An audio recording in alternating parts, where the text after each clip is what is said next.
Hello students, उम्मीद करता हूँ आप सब बहुत अच्छे होंगे।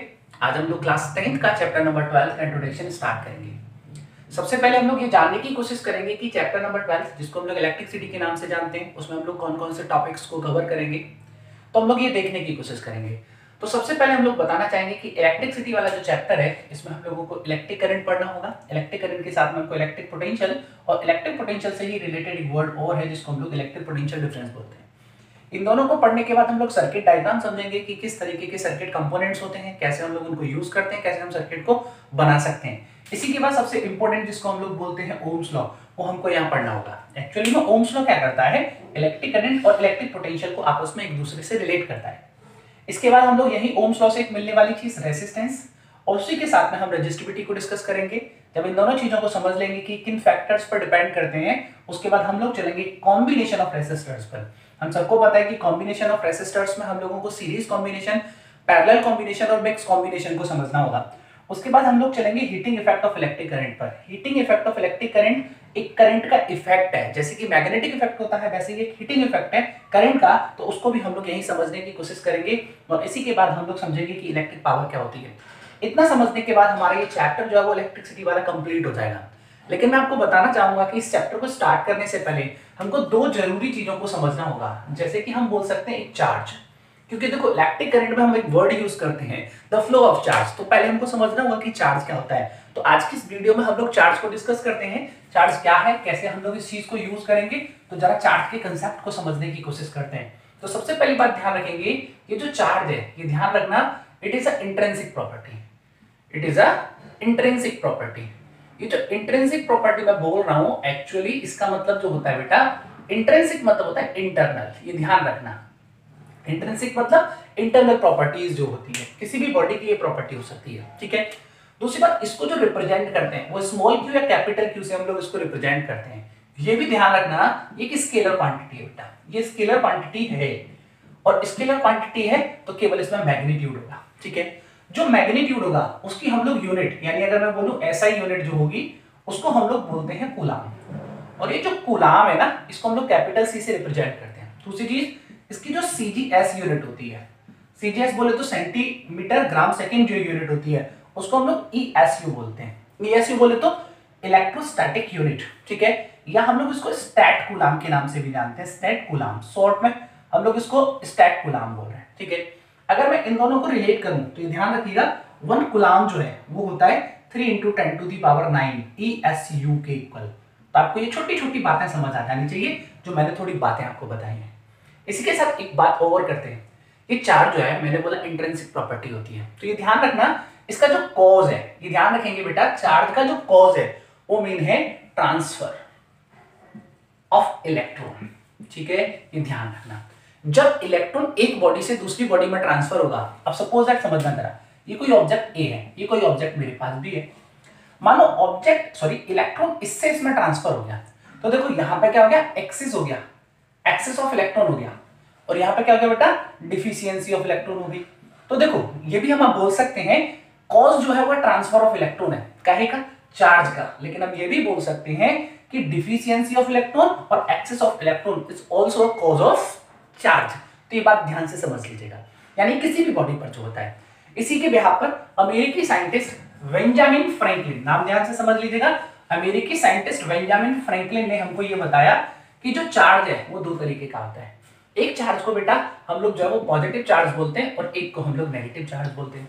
दोनों के बीच डिफरेंस अगर हमको करना पड़े तो कैसे करेंगे, ध्यान रखना, अगर कोई भी बॉडी इलेक्ट्रॉन को लॉस करती है, ये ध्यान रखना, इलेक्ट्रॉन को अगर लॉस करती है तो बॉडी पॉजिटिव चार्ज होगी।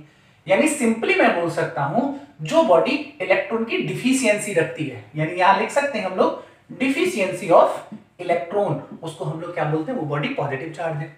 और जो बॉडी नेगेटिव चार्ज होती है वो क्या करती है बेटा, गेन ऑफ इलेक्ट्रॉन, यानी जो इलेक्ट्रॉन का गेन करेगी। अब जब गेन करेगी तो इलेक्ट्रॉन ज्यादा हो जाएंगे, क्योंकि हम सबको पता है बेटा, ये अगर मेरा न्यूक्लियस है तो इसमें प्रोटॉन न्यूट्रॉन होते हैं, इसके अराउंड में ऑर्बिट्स होती है जिनमें इलेक्ट्रॉन रिवॉल्व करते हैं।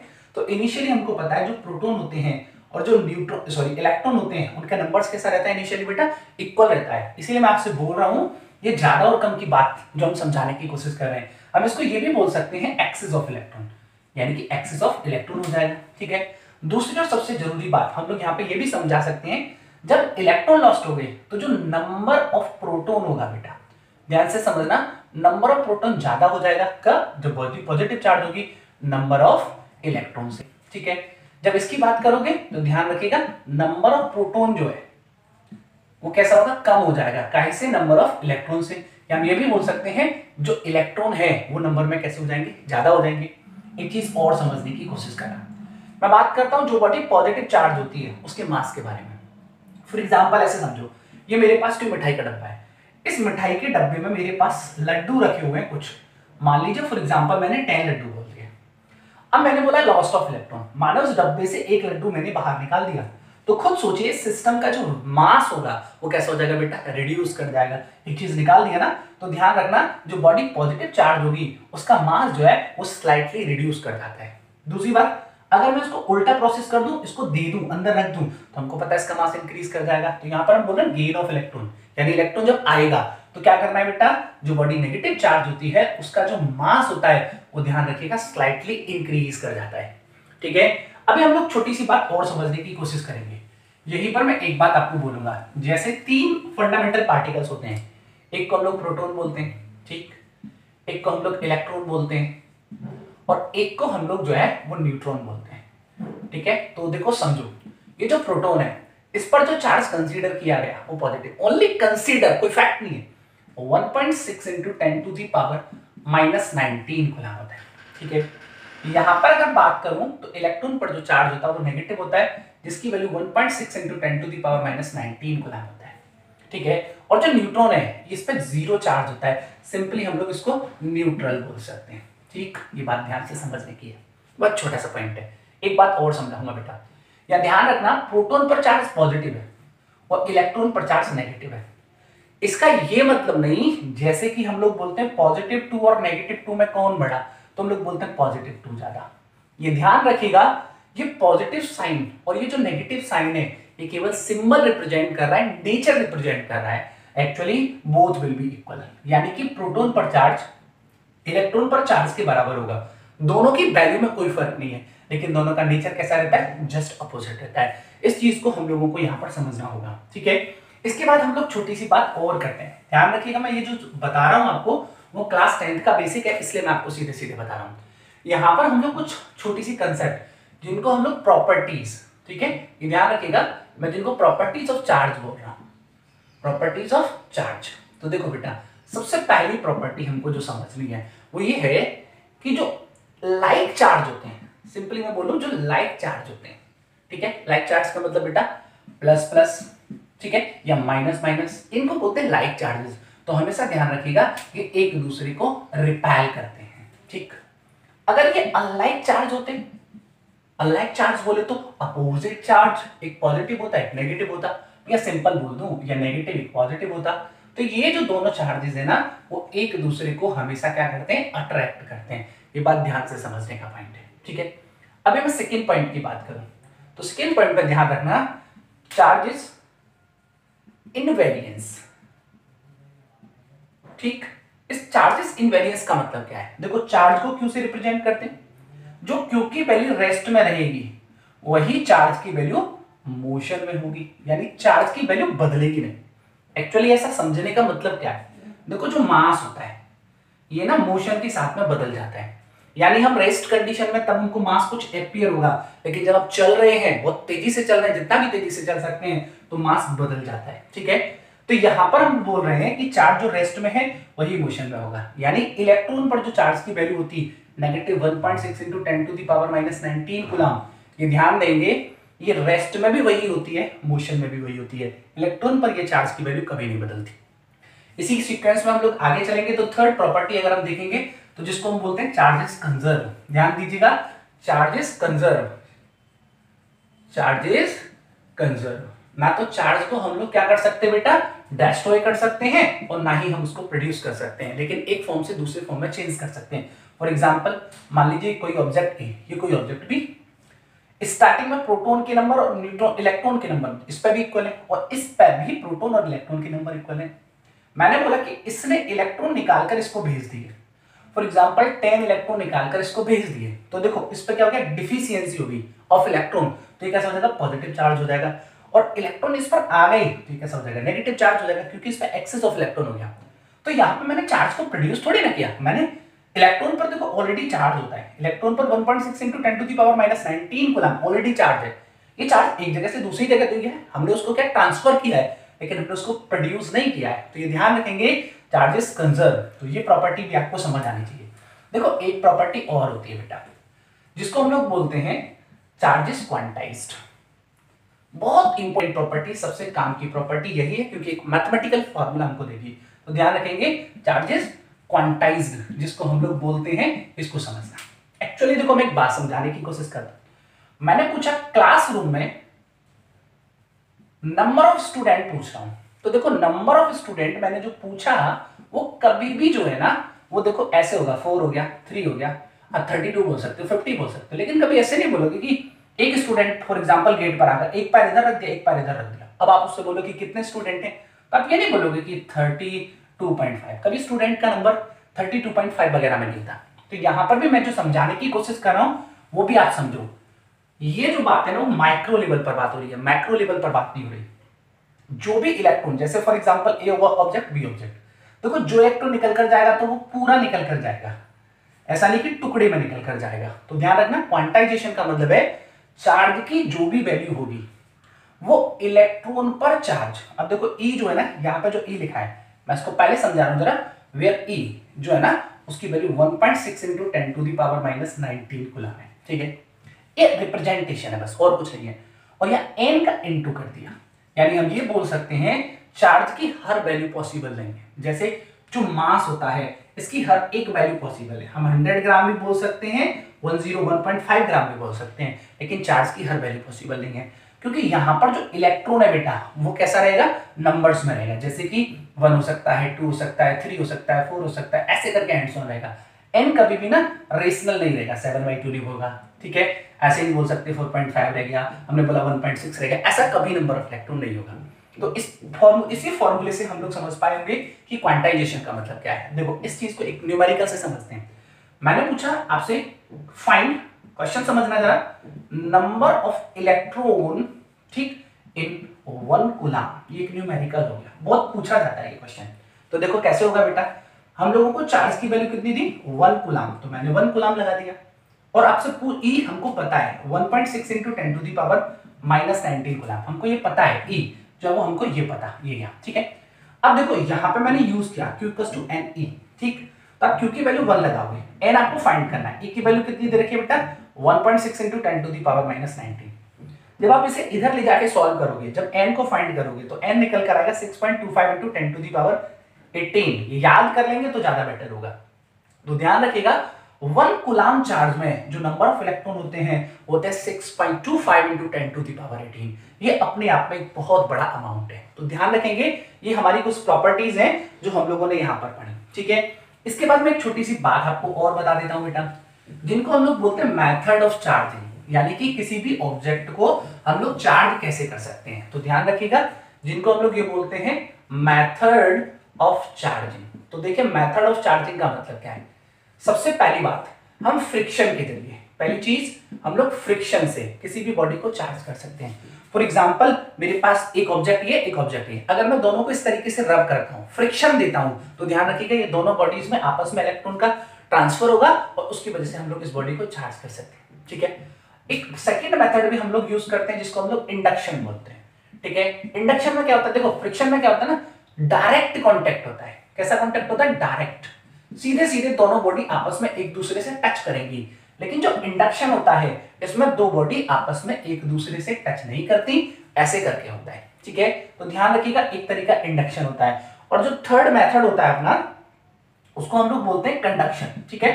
थर्ड मेथड जो रहता है वो हमारा रहता है कंडक्शन। और कंडक्शन में भी ध्यान रखना, यहाँ पर दो ऑब्जेक्ट को और एक दूसरे ऑब्जेक्ट को ध्यान से समझना। एक बार बता देता हूँ, कंडक्शन में क्या होता है, मानो एक बॉडी मेरी ऑलरेडी चार्ज है, ठीक है। दूसरी जो बॉडी होगी, दूसरी जो बॉडी है, ये जो दूसरी बॉडी है, इसके टच में आने पर, फिजिकल कांटेक्ट होने पर ये बॉडी भी चार्ज हो जाती है। ये बॉडी पॉजिटिव चार्ज, तो यहाँ पे भी पॉजिटिव चार्ज होता है। कंडक्शन में एक्चुअल में क्या होता है, जो चार्ज का अमाउंट होता है वो दोनों में शेयर हो जाता है, ये ध्यान रखेंगे। इंडक्शन में कोई डायरेक्ट कांटेक्ट नहीं होता, एक बॉडी चार्ज होती है वो दूसरी बॉडी को इनडायरेक्ट वे में चार्ज करती है। और फ्रिक्शन में हम लोग इस तरीके से रबिंग करते हैं, उसके जरिए हम लोग इस चीज को करते हैं, ठीक है। अभी हम लोग नेक्स्ट पॉइंट की बात करेंगे जो इस वीडियो का आखिरी टॉपिक होगा, लेकिन इंटरेस्टिंग टॉपिक है, जिसको हम लोग बोलते हैं बेटा कूलाम्स लॉ। ठीक, आप 10th के स्टूडेंट हो, आपके लिए चीजों को समझना बेहद जरूरी है। तो देखो कूलाम्स लॉ क्या है। अभी हम लोगों ने बोला कि मान लीजिए मेरे पास एक चार्ज रखा है, इसको मैंने Q1 बोल दिया, और इससे कुछ डिस्टेंस पर मेरे पास एक और चार्ज रखा है जिसको मैंने Q2 बोला। मैंने बोला कि अगर ये दोनों पॉजिटिव पॉजिटिव है तो इनके बीच रिपल्सन लगेगा। मैंने बोला ये भी नेगेटिव और मैंने बोला ये भी नेगेटिव, तब भी इनके बीच रिपल्सन लगेगा।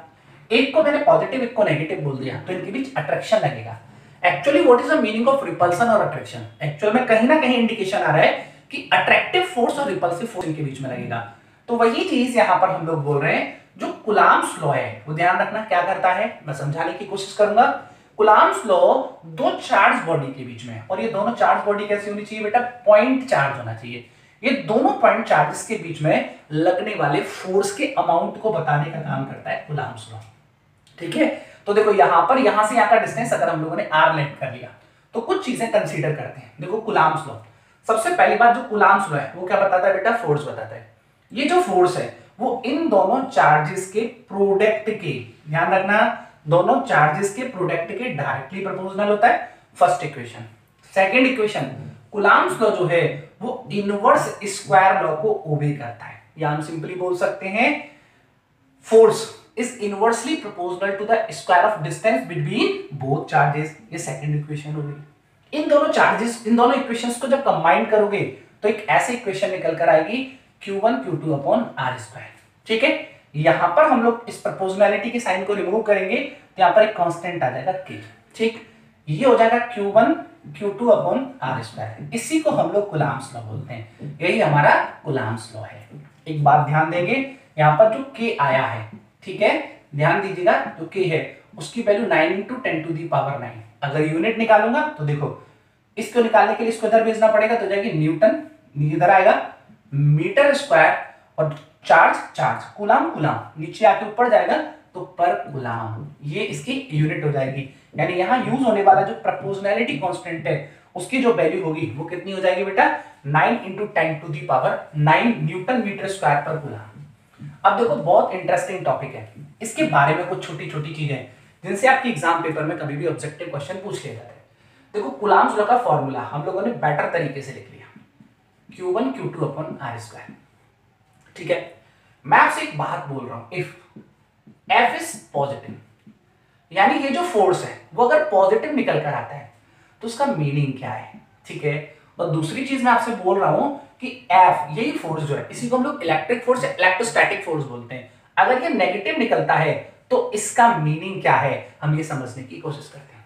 अब एक बात समझना बेटा, ये इस फॉर्मूले में जो ये K यूज हो रहा है actually this is a positive, और ये जो डिस्टेंस है इसका स्क्वायर है देखो, और ये स्क्वायर इसको कभी भी नेगेटिव नहीं होने देगा, ये हमेशा इसको पॉजिटिव रखेगा। तो अब देखो दो चार्ज रखे और दोनों चार्ज इनटू में, मानो एक चार्ज पॉजिटिव इनटू एक चार्ज नेगेटिव। ठीक है, यानी जब दोनों चार्ज अपोजिट होंगे तो आपको मिलेगा नेगेटिव, और यू नो वेरी वेल जब दो चार्ज अनलाइक होते हैं तो उनके बीच लगने वाला जो फोर्स होता है वो कैसा होता है? अट्रैक्टिव। तो ध्यान दीजिएगा, जब भी आपका फोर्स नेगेटिव होगा तो इसका मतलब है इस फोर्स का नेचर जो है वो कैसा है? अट्रैक्टिव है। इस चीज पर ध्यान दीजिएगा, अट्रैक्टिव फोर्स नेगेटिव होता है, ये बात ध्यान से समझ कर चलेंगे। वहीं पर उल्टा करूं मैं, मान लो ये भी चार्ज और ये भी चार्ज, ये चार्ज पॉजिटिव दूसरा चार्ज भी पॉजिटिव हो जाए, यानी कैसे हो जाए बेटा? लाइक चार्ज हो जाए, तो ये पॉजिटिव इंटू पॉजिटिव पॉजिटिव आता है। मैं उल्टा भी कर दूं, नेगेटिव इंटू नेगेटिव करूं, तब भी क्या मिलेगा? ये तब भी मेरे को ये पॉजिटिव ही मिलेगा। तो ध्यान रखना, जो लाइक चार्ज होते हैं वो एक दूसरे को क्या करते हैं? रिपेल करते हैं। तो जब फोर्स की वैल्यू पॉजिटिव मिले तो ध्यान रखना जो आपका फोर्स आपको मिलेगा वो कैसा मिलेगा बेटा? रिपल्सिव मिलेगा। ये बात ध्यान देंगे। मैंने कुछ छोटे छोटे फैक्टर्स इस पॉइंट में आपको समझाए। इस वीडियो में हम लोग यहीं तक करेंगे। नेक्स्ट वीडियो में हम लोग इलेक्ट्रिक करंट, इलेक्ट्रिक पोटेंशियल और इलेक्ट्रिक पोटेंशियल डिफरेंस को देखेंगे। तब तक के लिए थैंक यू वेरी मच।